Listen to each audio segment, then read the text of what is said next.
Is ADHD really a scam? Do people really just need to try harder or maybe find something that's more engaging? Or is it a real neurological disorder that has a genetic component to it and is definitely affected by a lifestyle? That's what we're talking about today on Divine Healthy Living. Hi, I'm your host, Karen Miner Hurd, and I'm a firm believer that God created us for health, and He put redundant systems in our body. We are fearfully and wonderfully made because His design for us is to go in health. And what Shalom means, it represents why I love that word, is it's not just, it's translated a lot of times as peace, but it's bigger than just peace. It is wholeness, nothing missing, nothing broken in our relationships, in, our homes, in our bodies, in our walk with God, in our relationship with each other, in our businesses, in our finances. That's what the shalom of the Lord is. So here on Divine Healthy Living, we really want you to walk in the shalom of the Lord. We want to bring you truth. We want to bring you wellness, knowledge, and information that you can really act on. We also like to truth bomb and debunk myths. So earlier this week, and you may have seen this article yourself, my husband sent me this article a little over a week ago on ADHD, how the scientists really can't find the ADHD switch. You can't find the exact mechanism, and they didn't have enough science. And so, yeah, they've been scamming people. I about rolled my eyes. And then, of course, pundits like Matt Walsh, sometimes he's really funny and I like him. And other times I'm like, dude, be quiet. You don't know what you're talking about. Well, this was one of those times, especially when it comes to boys, right? So he's a dad, he's a homeschool dad. But I got to say, it was hard for me to sit through his thing on the ADHD scam because he really believes a lot of this stuff is scam. I think he has a very traditional outlook on medicine. I wouldn't say he's pro pharma, but he really thinks a lot of the wellness world is bunk and hype and junk because he satirized it a lot. And I would say sometimes, you can poke fun at us. That's all right. But when it came to something like ADHD, we have really fought for a long time for policies, for accommodations where it's needed, for recognition. And the neurodivergent community gets mocked and made fun of, and everybody likes to tell us, we're making it up. We could try harder if we want to. But the reality is, if we could do it, we would. The reality is, we could do it, we would. And if we didn't have to take medication, there's a number of people in the neurodivergent community that would love to get off the medication. All right. One time, I wasn't diagnosed. Girls are the most missed and underdiagnosed group of people because some ADHD can look like let's put it this way. When I was growing up, there wasn't a diagnosis. We were the ones who couldn't sit still in class, who could do good work when we wanted to, who could talk and talk really fast and didn't listen. We were the ones that were the dreamers. We were the chatty Cathys. We were the space cadets. If we were girls, I was nicknamed Dumb Blonde. That was fun because part of ADHD, as you know, and same thing with autistic and autistic ADHD, we don't always read the social cues of others, or we overemphasize the slightest nuance because we're trying to, I describe it as a lot of times, you're going down the highway, go, crap, that was the exit. That's sometimes what it's like having an ADHD mind or an autistic mind. By the time you get the group joke, they've moved on. That was 3 minutes ago, and you caught it. You've missed the exit. And there's a lot of social awkwardness for ADHDers in particular, because both ADHD, autism, a lot of the neurodivergence is a spectrum, right, of severity. That spectrum really drives some people crazy because they want it to be in a box. It's easier to treat pharma with a box. It's easier to go, oh, yes, I point at that person and I can see their ADHD. So what I did, and I'm going to cut to this real quick for you, is I did an 11-minute riff. So I just told you how long it's going to be on this whole scam versus real. Take a moment and listen. An article came out late last week saying that ADHD was a scam after all. There's no science. There's no flick of the switch that they can trace. And besides that, the researchers lied or blew up the facts. and millions and millions and millions of people aren't ADHD after all. They just need to change their activities and find something interesting so they don't get bored. You believe that? As somebody who's battled ADHD since childhood, that's a lie. It is not a scam. It's a real thing. And for a very, very long time, those of us who battle ADHD or are neurodivergent in other ways have really battled policy, regulation, societal expectations, and whatever else is there to basically say, no, we have something different going on now. And so now, of course, every pundit is hopping on, including yours truly, getting on there with their 2 cents about ADHD. Here's what's really going on, I think. Guess what? It was overdiagnosed, and anybody could have told you. In fact, an ADHD could have told you that. And who really gets misdiagnosed the most? Boys. Who gets underdiagnosed? Girls. So what is going on? Well, you've got a system, and I saw a New York Times article on this back in 2013, where doctors admitted it was easier to prescribe amphetamines, or Ritalin is an amphetamine, for children than teach the parent and the child behavior. Think about that. It was easier to medicate than to mentor. That's a real problem in our culture. And then you've got, especially in conventional education, boys who need to be active, engaged, challenged, being told to sit down like little girls. Yeah, right. Also, they'll check out because they're bored. Then you've got an education system that is one size fits all. You can't fit the model. You have to adapt. If you can't adapt, we'll give you drugs. That's what's really going on. Not that ADHD is a scam, but there's a lot of scam around it. So to those of folks like me who battle ADHD, female or male, we're not scams. We're not lying. We're not making it up. We really wish that many of us could control the level of focus and engagement the way a neurotypical person can.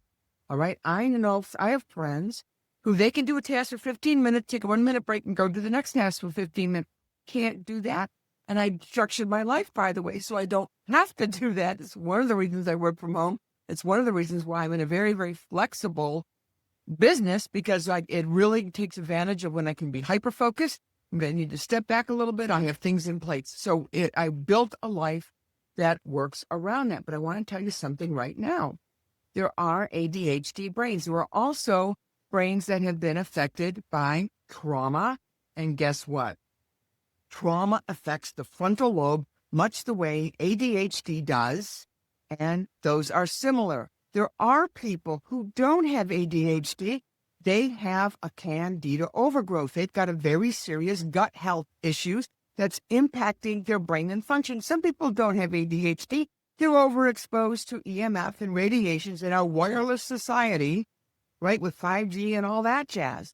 So a lot of times, now I work in brain health. It's my passion, because when your brain isn't working right, it affects your mood. It affects your relationships. It affects your relationship with God. It affects what you can do. It affects your self-image. It affects so much. It affects your personality.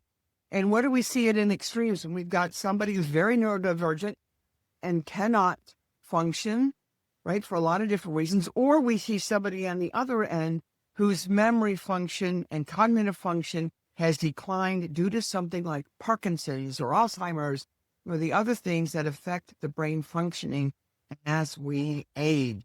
And if you've ever lost someone to poor cognitive function like dementia, Alzheimer's, you know just how devastating it is on absolutely every level. That's why we have to protect our brains. And women, that's why you need to protect your brain, because you have the greater risk. If you want to protect your brain, you want to be there for their things that you love. I have a free guide I'll get you, but get up with me, okay? Now, let's go back to the ADHD scam. So what is really going on? There is no one size fits all. We all wish there was look, the ADHD gene. That's where that comes from. Flip it on, flip it off. That's what science wants. Science wants everything to be a switch, a pill, a problem, solution. But we are not like that. We're not machines. That is such a lie from the mid-20th century. The human body machine. We're not a machine. We are holistic beings of multiple systems: a respiratory system, a reproductive system, a central nervous system, an immune system, a skeletal system, a muscular system, right? An emotional system, a digestive system. We're a combination of things. And guess what? If they're not in alignment, you're going to have dysfunction. That's the truth. The symptoms may look very similar, but the roots might be very different. That's why when I work with someone, we try to figure out a little bit about where they're coming from, because I've got some solutions, but I might not have a one-size-fits-all. Okay, I've got some great places to start, but I don't have a one-size-fits-all, because the reason why you're experiencing brain fog and fatigue and exhaustion and stress might be because your gut is really out of whack, and we need to do a gut health. Maybe this person over here, they're way too much screen time, and screen time will actually hinder cognitive function. So, is ADHD a scam? No, it's not. It's a real thing. It's a real thing. Is it 25% of boys? No. No. We need to get boys outside. They're made differently than girls. Surprise! They need challenge. They need to be very physically active. They need to be raised like boys. Okay? What's amazing to me is we accept a spectrum of everything except genders, another conversation for another day. But when it comes to your health, there's usually several different contributing factors that you want to deal with and not lump it all in a basket. And so teachers, if you're in a school and you see a child and he or she can't sit still, or they wander off, it may be ADHD. It may not be that. It might be the way you're teaching. It might be that the material is really awfully not engaging and boring, and nobody really likes doing workbooks except for this very narrow band of people. So, ADHD is not a scam. There are people that really battle it. And those are a lot of us who really are grappling with it. We work very hard to be able to overcome some of the limitations that ADHD has. There's also a gift quality to it, but there's a lot of very real limitations on it. Okay? And we don't want to be made fun of. Thanks. We're kind of tired. We're tired of being, society's scapegoats. All right? So what can you do? First off, you have to understand that for a while, we're going to be listening to a lot of ADHD scams, and it's all been a lie. If you're a teacher, please be aware that not everybody who can't focus and can't pay attention is ADHD. They might have stuff going on at home that they haven't told you about. They might not be getting their sleep. Mama might be giving them a lot of food that's not healthy. School lunches are notoriously unhealthy, so there's that. And you're getting kids up at dark 30 with a 1-hour bus ride, and by the time they get to school, they're exhausted. Also that. Nope, I am not a fan of conventional education, and you just heard a few reasons why. Because it really damages brain health. So you really want to look at multiple factors. And how can you tell if somebody really battles ADHD? There's a couple things. Guess what? Everybody can't focus sometimes. Everybody has trouble sometimes paying attention. Everybody has trouble sometimes forgetting a simple thing. It's always the degree and the pervasiveness. And when you start operating a life around, right, when you have to, like, for example, label all the drawers because somebody can't remember where their socks goes, then you're looking at something that's different than just simple forgetfulness. All right? And I also want to say a lot of neurodivergent folks are absolutely very brilliant people. Einstein, by the way, was famous for not remembering where he lived, and he had to have it on a piece of paper in his pocket. Thomas Edison was called addled. Why? Because and his mama homeschooled him because he couldn't deal with conventional education. His brain was constantly going in a different direction because he was an inventor, and that was how God made him. So take care of your gut, watch what you eat, try to get your sleep, watch your screen time, watch your stress. And I've put a lot of this, and I really want to, before I tell you how to get my free guide, the other thing I really want you to know is to trust your gut instinct, because the pundits, especially those that don't work in wellness, aren't always right. They're going for clicks. Okay, everybody's entitled to their opinion, but it's really important that you be aware of who you're getting your information from.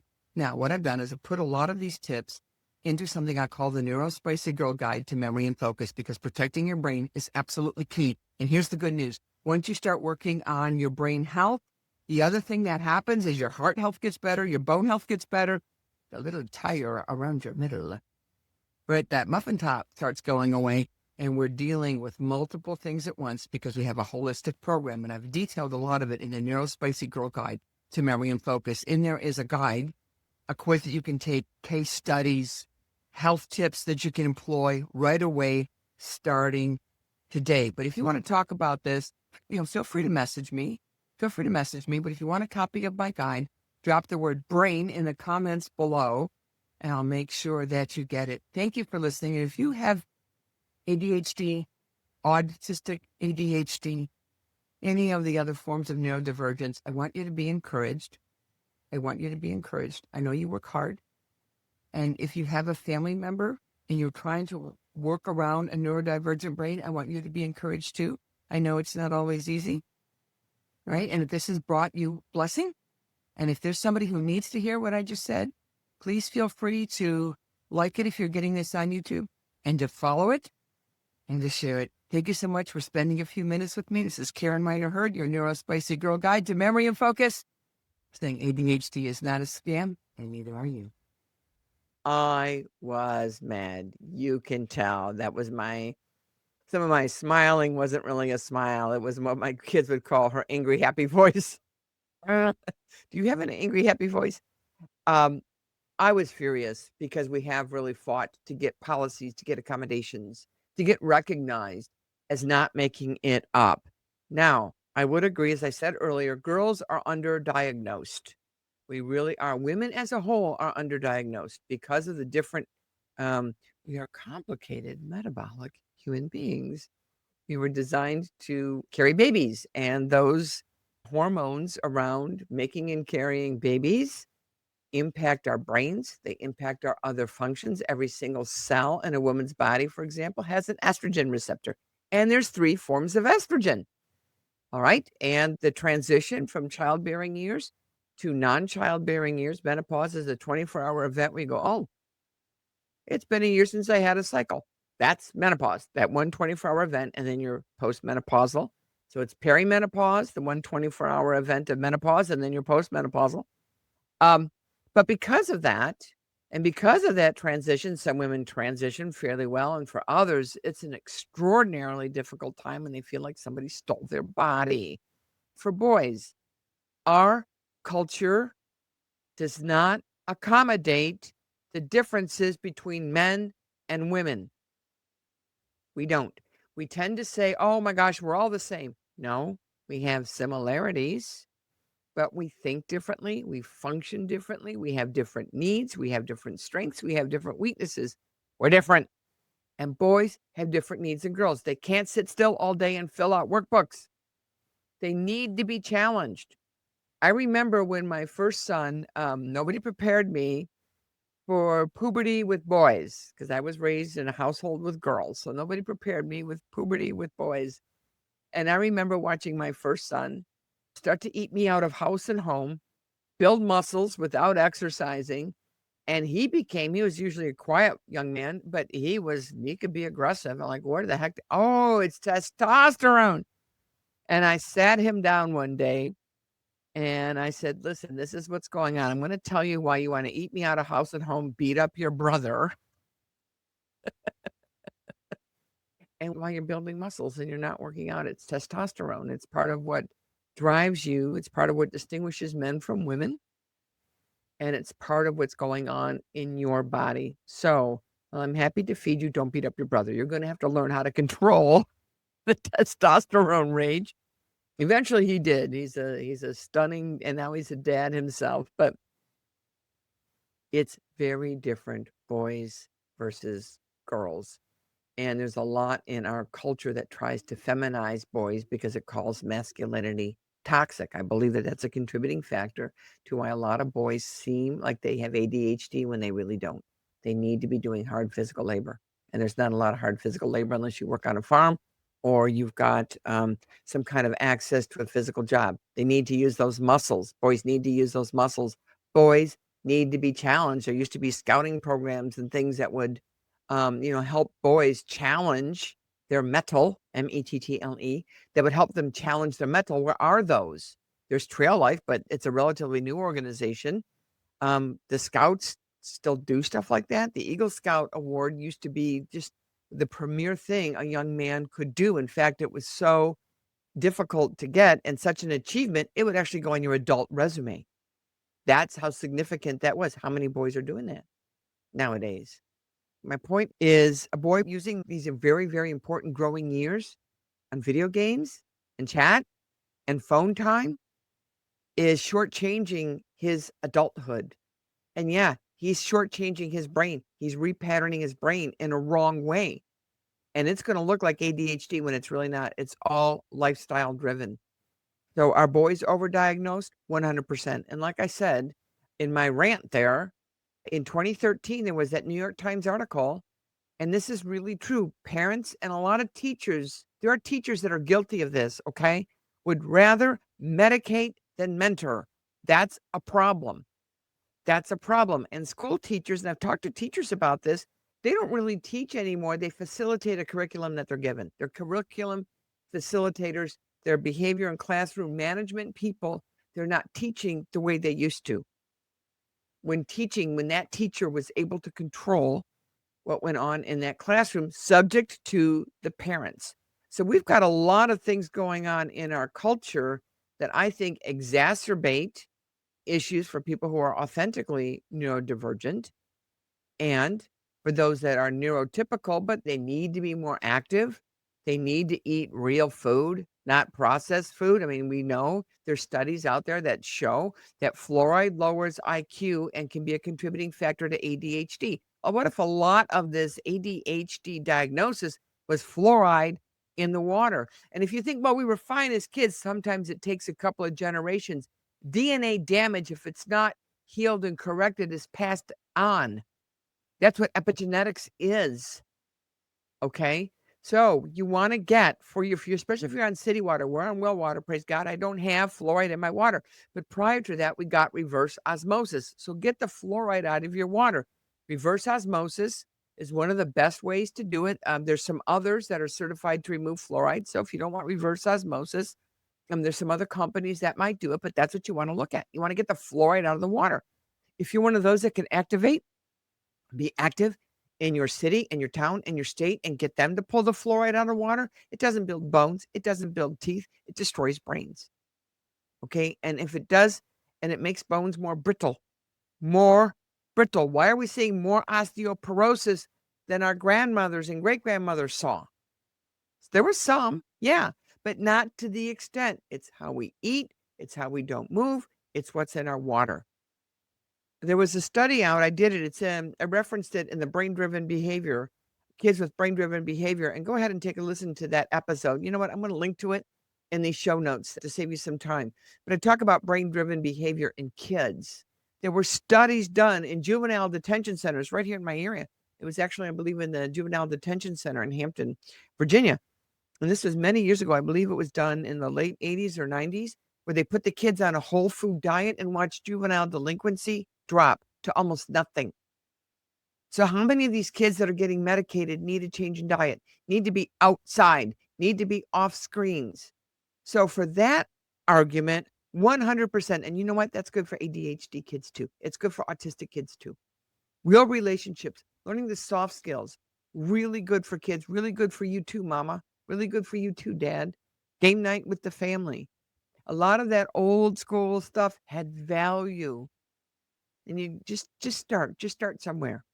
Okay, drink some water, cut back on the sugar, less fast food, get the fluoride out of your water. Those are all pretty doable. You can start doing those tomorrow. You can start doing some of it today. You can get a reverse osmosis unit installed. You can install it yourself. My husband installed ours. We have it on our well water, by the way, too. Somebody said we have the best water in our area between the 400-foot well and the reverse osmosis. You can tell I'm passionate about this because I don't like to see human beings suffer. I don't like to see people labor under things that can be changed. I don't like people struggling when they can be successful, when a few simple changes can make that happen. That's the heart of this podcast. That's the heart of what I'm about. So let's make those changes. Take responsibility for the health of your brain And mama, it might be difficult to work around your kids' ADHD.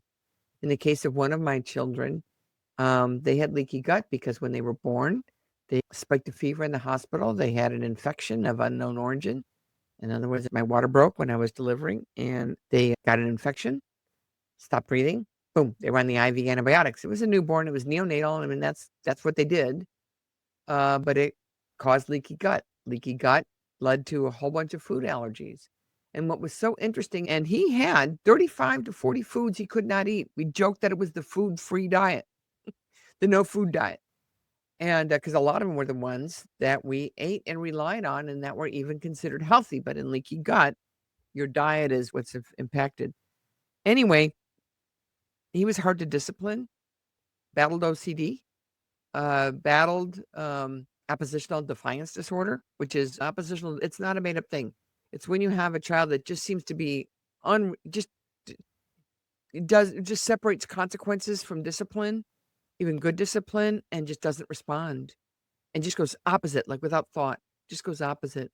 And there's a brain function in there. Again, this is what I did in brain driven behavior. But you know what we did? I had to make changes. But I put the whole family on his food free diet. And it was hard. Going gluten free 20 years ago was hard because there weren't a lot of foods. I had to find the specialty orders and I had to order all of our food. I had to make everything from scratch. I had 10 different flours in the house because we didn't have the ready made gluten free mixes. And he, by the way, he was egg allergic. So, and then you couldn't get duck eggs back then. So I had to cook with egg replacers. I tried as much to keep his diet normal and keep our diet normal. What was amazing though, and he was dairy allergic at the same time. So it was a challenge getting him protein, getting him good nutrition and fiber when a lot of the foods that provide that we couldn't have. But here's what happened. Within 2 weeks, two weeks of doing that diet, his handwriting improved 2 grade levels. 2 grade levels. The color came back into his cheeks. He became a sweet boy. We would hear him, because he was only 8 years old at the time, we would hear him giggle like a little boy. He stopped fighting with his brothers. We also learned I did better without gluten. Later, I was diagnosed celiac, so I probably at that time had non-celiac gluten sensitivity. I didn't know it was gluten. I thought it was just me being ADHD and being hyper-focused. That's what I thought it was. And because I was used to feeling foggy when I ate gluten again and it felt foggy as well, that was just a phase. So I didn't really realize I had been onto something. We also learned that 3 of my children did better without dairy. So putting everybody on that diet, as restrictive as it was, everybody felt better. And to this day, 2 of my children don't eat dairy now because they felt so much better. They felt so much better going dairy free. But what was really, really amazing is in his case, and there is some ADHD still. It's a genetic thing in our family. But the impact of it was greatly, greatly changed by finding out the foods that were triggering a lot of his symptoms. We work with non-toxic cleaners. You know, I've worked with Shaklee 28 years. Those are the only cleaners I have in my house. I think I have a little bit of bleach for the reverse osmosis unit. It's the only thing you can clean it with. But I don't really have anything else. I think I have a little thing of furniture polish. I mean, I'm really trying. You can see if you're watching me on video, you can see I'm trying to think about what I have. Why? Because I worked in a school with kids for a while where they had a lot of brain health issues, and we changed out the cleaning products, and we were trying to incorporate the cleaning products with every new student registration. So, mom, part of your school kit are these cleaners. We had kids come off medication in 4 days. This is not a medical claim. This is for your education information only. And that was mama's decision. The behavior in the child changed so much. That kid was chemically sensitive. That was the issue. In the book, it was written in the early 90s, Dr. Doris Rapp, our APP, Is This Your Child's World? She shows, and I've got it, a study of kids in a classroom cleaned with at that time it was bleach, but they cleaned the desk with, and you can see the behavior of the kids. They were throwing tantrums when they were exposed to the bleach. Guess what? Those kids would have been medicated. It wasn't the need for medication. It was the need for non-toxic cleaners and cleaning that school in a way that helped children's brains and not hurt them. So as we wrap up, ADHD is real. It's overdiagnosed in boys, underdiagnosed in girls. For neurotypical, those are brains that don't have a neurological issue, and brains that do, you really want to keep a clean environment because you want to lower not only the toxin exposure, you want to lower the damage to the endocrine and the central nervous system. You contact me. They're cheap. They're really affordable, and they clean like crazy. That's why I've used them for 28 years. My kids didn't like when I got them because now it was safe for them to do chores. But I actually had them in somebody's house. Her kid had really bad asthma, and within a few days, he was having fewer asthma attacks. Again, not a medical claim. I am just sharing their story for educational purposes. But that's the power of non-toxic cleaners, getting your water and watching the sugar, not going to the synthetic sugars like aspartame or aspartame, sucralose, and all those brand names. Stay away from that stuff. Stay away from that. Monk fruit is not synthetic. Stevia is not synthetic. It's an herb. Okay. Agave, it's not less sweet than sugar, but it comes from a plant. It's not chemically made. Wasn't designed in a chem lab. Okay. So lowering the sugar, more exercise, more sunlight, that they took recess out of when we were kids back in the day when phones were still attached to walls, right? And girls wore dresses to school because we had to. Back in the day. But we had 2 recesses. We had a morning recess. We had 3 actually. We had a morning recess. We had a long lunch recess. It was a 45-minute lunch. So you ate and then you had a half hour of playtime outside in the Michigan winter. It had to be raining to be indoors. And then we had an afternoon recess. 3 recesses, and we had higher test scores. Give kids recess. Gym is not recess. Gym class is structured. Recess is recess. Recess is free play. They took away the swing sets. We had swing sets. Yes, I got hurt on a swing set. It was just part of growing up. I sprained my ankle doing dive bombing. I was that kid. I don't know. Let's try it. It's a very ADHD thing, by the way. Impulse control. Sometimes it's kids. Sometimes it's ADHD. So there's a lot of things you can do. If you've got a child and you're wondering, are they ADHD? I'm going to give you a few tips. I really wanted to make this short, and I apologize for going a little long. Thank you for hanging with me. A few tips. ADHD is not that they're scattered once in a while. ADHD looks like you have to make a lot of accommodations. Not like, here, honey, write it down on a list. Here's your chore list. All kids do better with a chore list. But that ADHD kid needs to have the constant reinforcement to go back to the chore list. They really can't remember one from one day to the next until they're trained. Once they're trained, they remember. An ADHD person may not be naturally organized.